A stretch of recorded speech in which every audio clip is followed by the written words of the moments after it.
এই যে অর্জুন তাহলে চন্দ্রবংশের সন্তান, কিন্তু আমাদের জানতে হবে চন্দ্রবংশের বাবা উৎপত্তিটা কোথা থেকে, অর্থাৎ এই যে পঞ্চপাণ্ডবের বংশ আমাদের একটু জানতে হবে। কিন্তু আমাদের জানতে হবে চন্দ্রবংশের আদি পুরুষকে, সৃষ্টিকর্তা কে ছিলেন। চন্দ্রবংশের আদি পুরুষ হলেন পরমাত্মা শ্রী বিষ্ণু। শ্রী বিষ্ণুর নাভিকমল থেকে সৃষ্টি হয়েছিল ব্রহ্মা।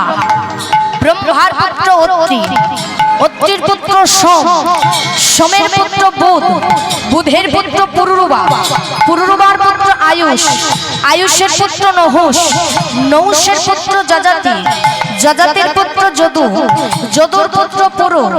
পুরুর পুত্র জন্মেঞ্জয়, জন্মেঞ্জয়ের পুত্র পচিষ্যান, পচিষ্যানের পুত্র মনুষ্য, মনুষ্যের পুত্র চারুপদ, চারুপদের পুত্র শুদ্ধ, শুদ্ধের পুত্র বহুগব, বহুগবের পুত্র সংজাতি, সংজাতির পুত্র অসংজাতি,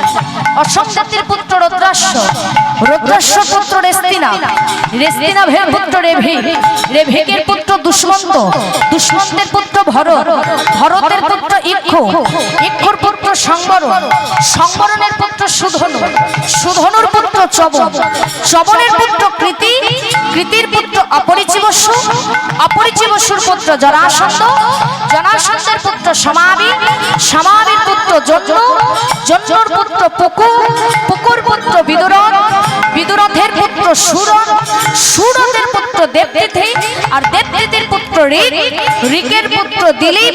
দিলীপের পুত্র প্রদীপ, প্রদীপের পুত্র শান্তনু, শান্তনুর পুত্র বিচিত্র বীর্য, আর বিচিত্র বীর্যের পুত্র হলো পাণ্ডু, আর পাণ্ডুর পুত্র হলো অর্জুন, আর অর্জুনের ছেলের নাম হলো বাবা অভিমন্যু, আর অভিমন্যুর ছেলের নাম ছিল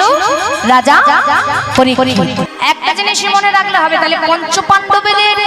মেন বাবাকে সে হলো কিন্তু স্বয়ং শ্রী বিষ্ণু।